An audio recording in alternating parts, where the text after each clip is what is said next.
We back with Nelson's C1500. Hadn't worked on this truck in a while. Been trying to put some miles on it. Been having some issues with it, running wise. The suspension is like great. Rides good, drives good. Like mint. But I was getting kind of frustrated, man. We put a fuel pump in it, and I put a motor in this truck before I ever started bagging it.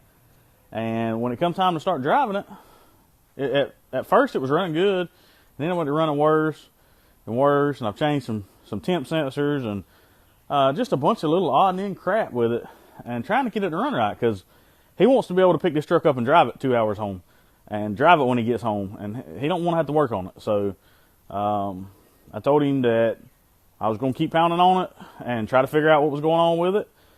And I noticed when I put a fuel pump in it that there was some rust inside the tank. This is the original 88 tank. And we cleaned it out and hoped for the best. Well, I think that's a big part of the issue, is the gas tank. So I got a brand new gas tank right behind the camera. Picked it up from O'Reilly's yesterday. It's a Precision brand. They actually had it in stock. It was like 150 something bucks. So I got a new gas tank, and I got a fuel filter. And I just changed the fuel filter on this truck. Well, it's been a little while now, but when I first started driving it, I put a new fuel filter on it. And I'm going to take that one off, cut it apart, see if it's full of rust and crap. And I'm going to start there. I'm going to start with a fuel tank. And I also, the injector harness on the throttle body, there's some butt connectors and stuff that was done before I started on the truck. There's like 3 or 4 butt connectors up there by the throttle body.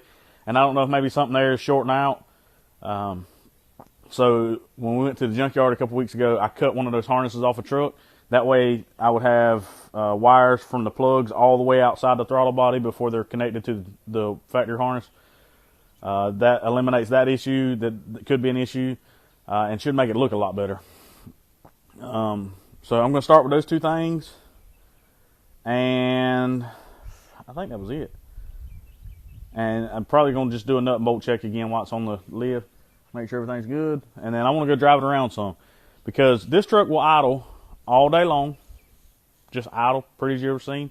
And when you get out to the highway and you pull out, it may run fine for a second, and then it goes to spitting and sputtering, not wanting to run. And I don't know if that was an existing issue before I put a motor in the truck, or if it's something that's just happened. But we're going to get it figured out.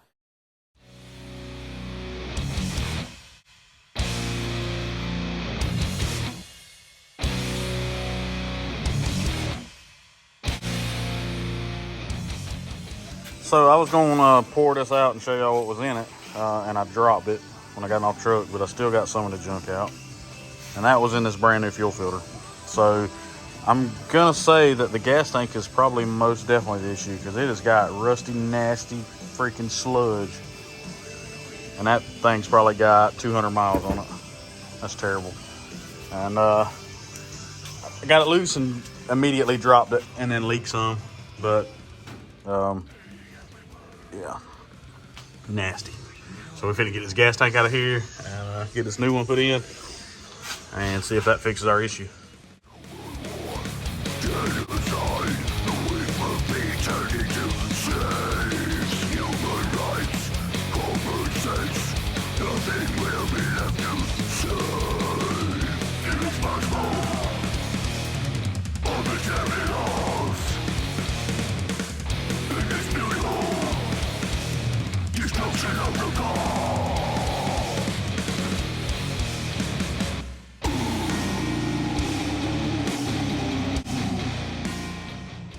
All right, so you see the old gas tank. KK and Kenzie cleaned this thing up, painted it for us, and we took the fuel pump out, cleaned out the inside best we could, and put it back in.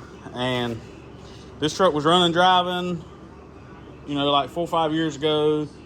I kind of thought it might need a fuel tank, but we was gonna try our luck, and it bit us this time. But luckily for us, you can go to your local O'Reilly's, and they can get you a Precision replacement gas tank for 150 bucks. Brand new on the inside. Yep, I don't know if y'all can see that, but that sock is full of like rusty old nasty gas.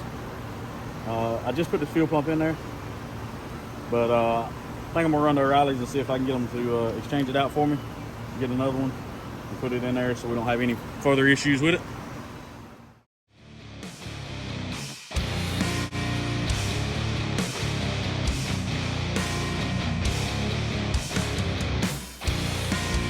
Masses hiding in the underground during time. Always knew the truth could be found embedded in life.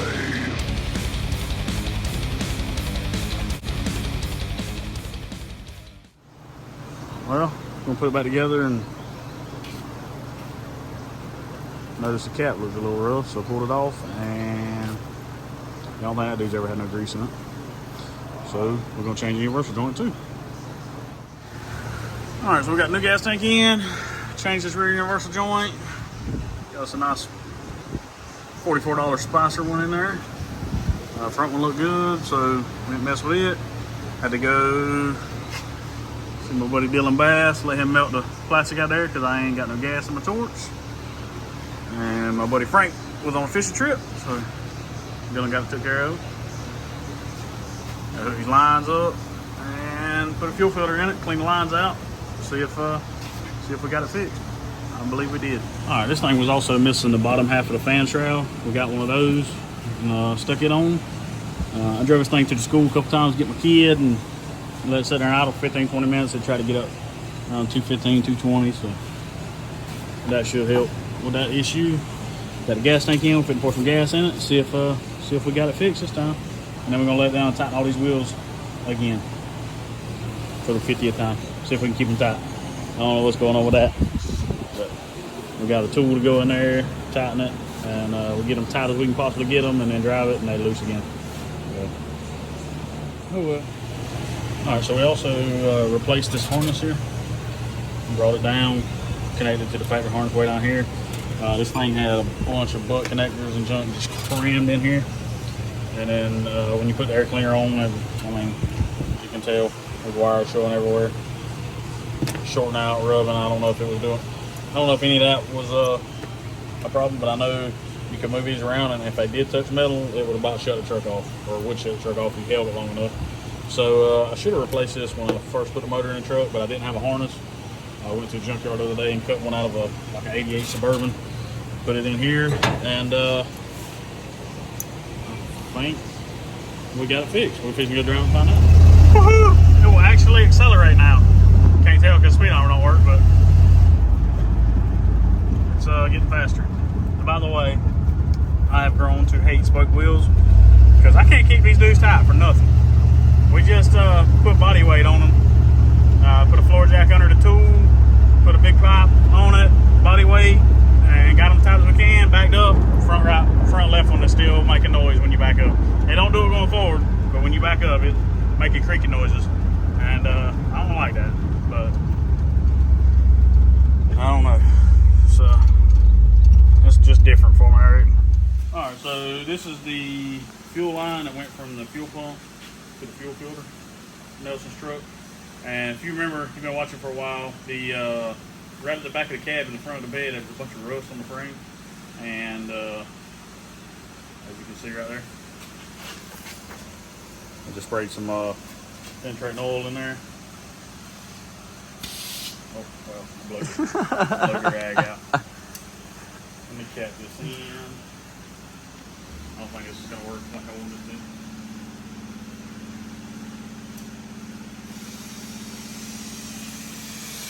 Did it evaporate? There's just ain't enough in there on this. You can clearly see it. Yeah. So I went to drive this thing, picked my kid up from school in it the other day, just trying to put miles on it, you know. And I got to the end of the road down here, and I could smell gas. And I got out, and there was gas like pouring out from under the bottom. And come back to the house and put on a lift that afternoon and turn it on. I couldn't really tell where it was coming from. And some of those lines under there had already been replaced, but this one had not. And I actually found a fitting, not this one, but another fitting under there on down the fuel rail. It was loose, and I thought that was leaking. I tightened it up, and it was still leaking. And started digging around, and this thing was just spraying like a mist out, making a mess. So So I went to O'Reilly's, ordered another one, factory replacement line just like this.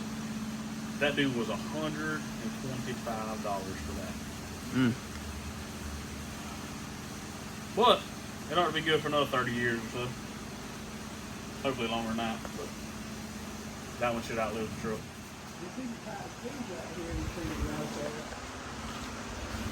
Yeah, I didn't fit between the drive shaft and the gas tank.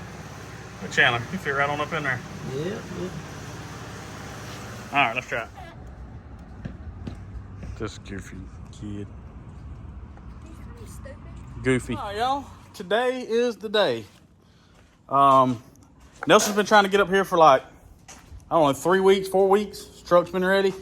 And every time that I've been around, he hasn't been available. And every time that he's available, I haven't been around. So it just ain't worked out.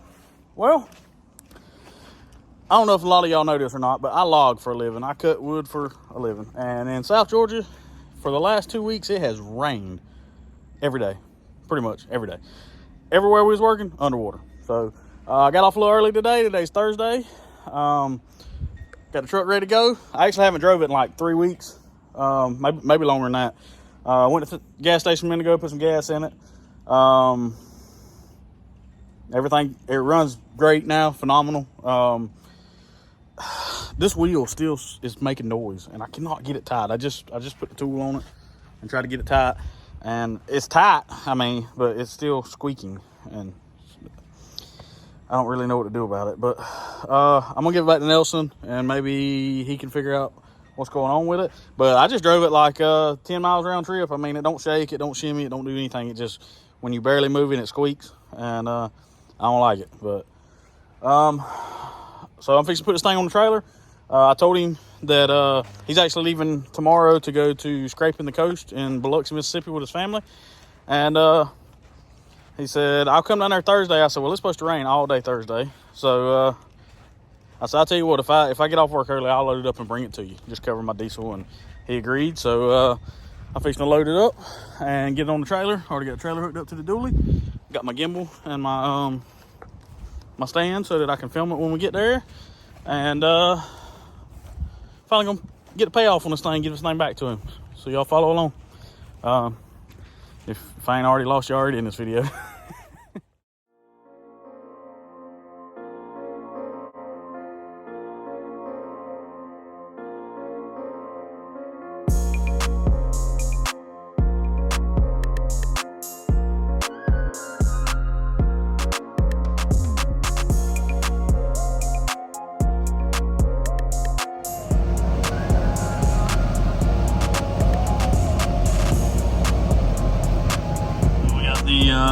Road trip essentials. We got the diesel, 2 Red Bulls, and some dill pickle sunflower seeds. Turn and burn this 300 miles real quick.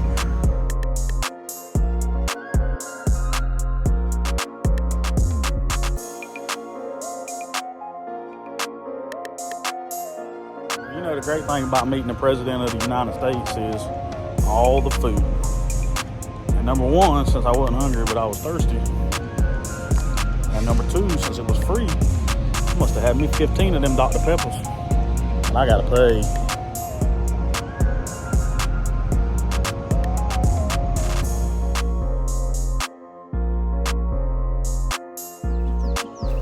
Is he happy?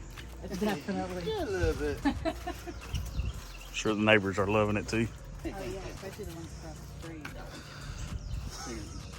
She just asked about it a couple days ago too. This truck? Yeah, because she thought my black stepside was this one. She was like, is that the blue one? And I was like, no. It's coming back. Dude, that's awesome. Man, I ain't never seen nobody smile that big. He was some kind of happy. I was hoping you was gonna have your grill in and everything today. I just got back.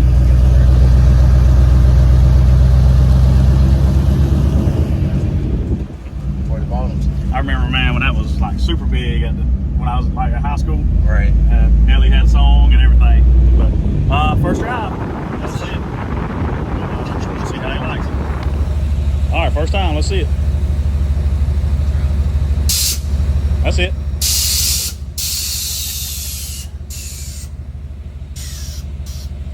Yep, your neighbors is gonna love you. You're gonna be here at midnight making this thing go up now. Wow, this has more room than my Yukon. I forgot.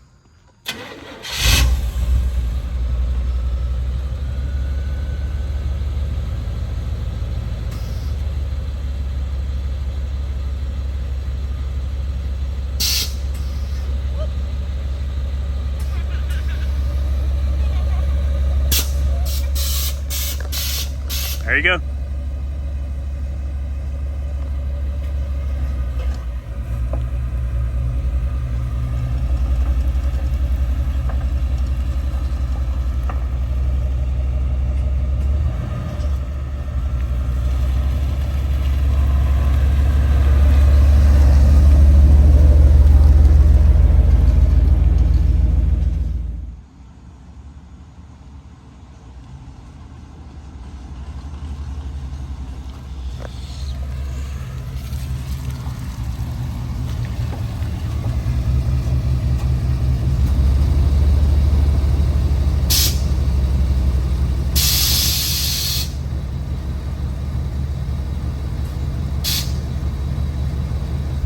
Got Nelson's dropped off.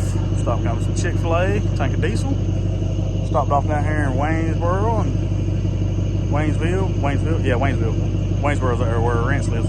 Stopped off in Waynesville, picked up a turbo 4-wheel drive truck. We got to do some work on tomorrow, and we're gonna get on back to the house.